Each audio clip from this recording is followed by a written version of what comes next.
Hello दोस्तों, इस video में हम लोग और इम्पोर्टेंट टॉपिक को डिस्कस करेंगे जिसका नाम है अभिक्रमित अनुदेशन की ऐतिहासिक पृष्ठभूमि। ठीक है, तो कुछ इम्पोर्टेंट जिस पे पॉइंट्स दिए गए हैं, तो ये मुझे ठीक लग रहा है क्योंकि ये और काफ़ी चीज़ें इस पे दी गई है जो इम्पोर्टेंट है, और बाकी तो इस पे मुझे ठीक ही लग रहा था। बाकी अभी देखते हैं क्या क्या इस पे है।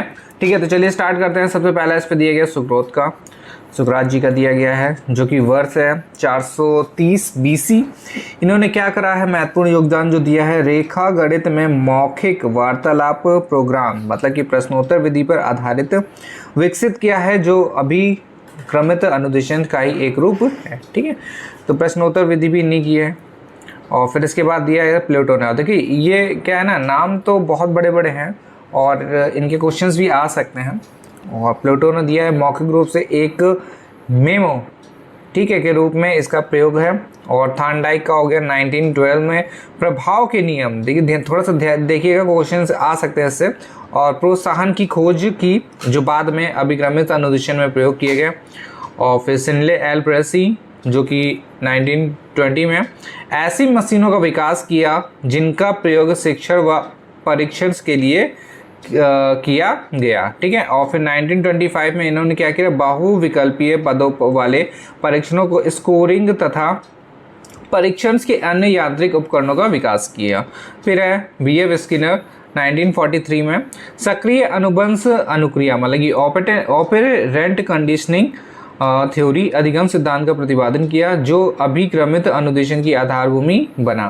फिर इसके बाद 1945 पूर्णबलन का सिद्धांत दिया, रेखीय अभिक्रमित सामग्री तथा शिक्षण मशीनों को बनाना। ठीक है, फिर इसके बाद B.F. स्किनर इन्हीं का ही है ये 1950 में प्रसिद्ध लेख अधिगम का विज्ञान तथा शिक्षण की कला का प्रकाशन किया। ठीक है, तो ये डायरेक्ट क्वेश्चन पूछा जा सकता है, ये वाला शिक्षण की कला का प्रकाशन किसने किया, तो B.F. स्किनर हो जाएंगे। और फिर इसके बाद दिया गया N.A. क्राउडर, ब्रांचिंग मतलब कि शाखात्मक अनुदेशन का विकास किया, और स्क्रैम्बल्ड पुस्तकें तथा शाखात्मक शिक्षण मशीन इन्होंने बनाई। फिर है सैफील्ड है, और ईयर है 1950, variation of branching programmes with alternative सब सीक्वेंसेस रूट्स। ठीक है, ये हो जाएगा। और फिर इसके बाद है रॉबर्ट मेगर 1960, क्राउडर तथा स्किनर के कार्यों का सर्वेक्षण तथा अभिक्रमित अनुदेशन की परंपरागत शिक्षण विधि की तुलना में श्रेष्ठ विकसित किया। ठीक है, तो देखिए छोटे छोटे पॉइंट्स इस पे आपको मिलेंगे, भले थ्योरी थोड़ी सी वैसी है, ये शॉर्ट में बिल्कुल दी गई है। 1962 अभिक्रमित अनुदेशन में उद्देश्यों को व्यवहारिक रूप में लेखन का महत्व स्थापित किया, रॉबर्ट मेगर ने। और फिर इसके बाद दिया गया रॉबर्ट मिलर। ठीक है, रॉबर्ट मेगर और मिलर को थोड़ा सा देखिएगा। 1962 मनोज्ञात्मक या फिर साइको मोटर क्षेत्रों के उद्देश्य की व्यवहारिक रूप में लिखने की प्रविधि का विकास किया इन्होंने। और ये T.F. गिलबर्ट, देखिए T.F. गिलबर्ट का क्वेश्चन से काफ़ी मतलब कि पूछा तो नहीं गया, बट हो सकता है पूछा जाए। मैथमेटिक्स या अवरोह श्रृंखला अनुदेशन से प्रविधि का विकास किया इन्होंने, और पूर्ण निपुणता का महत्व प्रदान किया।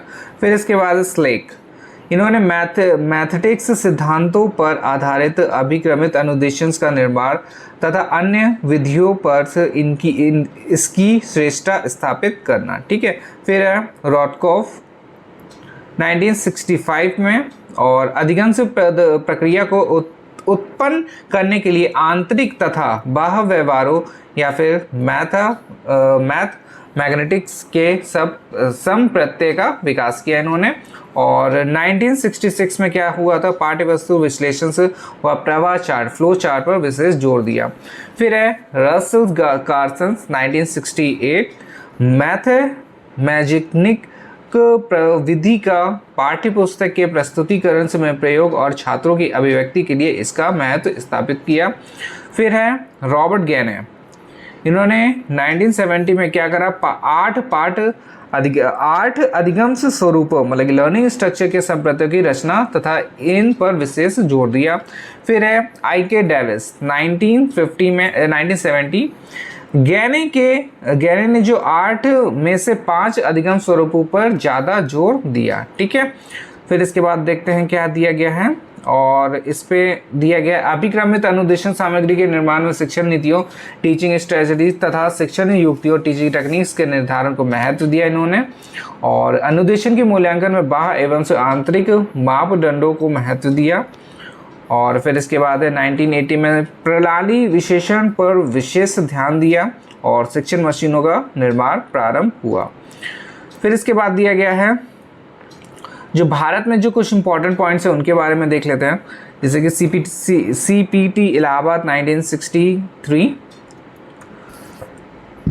सेंट्रल पैडागॉजिकल इंस्टीट्यूट इलाहाबाद में अभिक्रमित अनुदेशन पर 3 दिवसीय विचार गोष्ठी का आयोजन।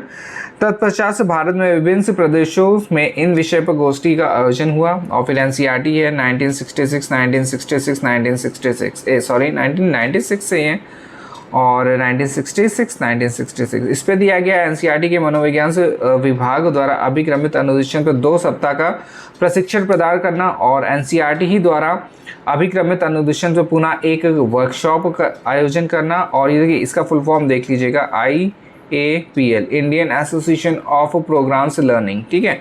तो ये शायद में भी पूछा जा सकता है।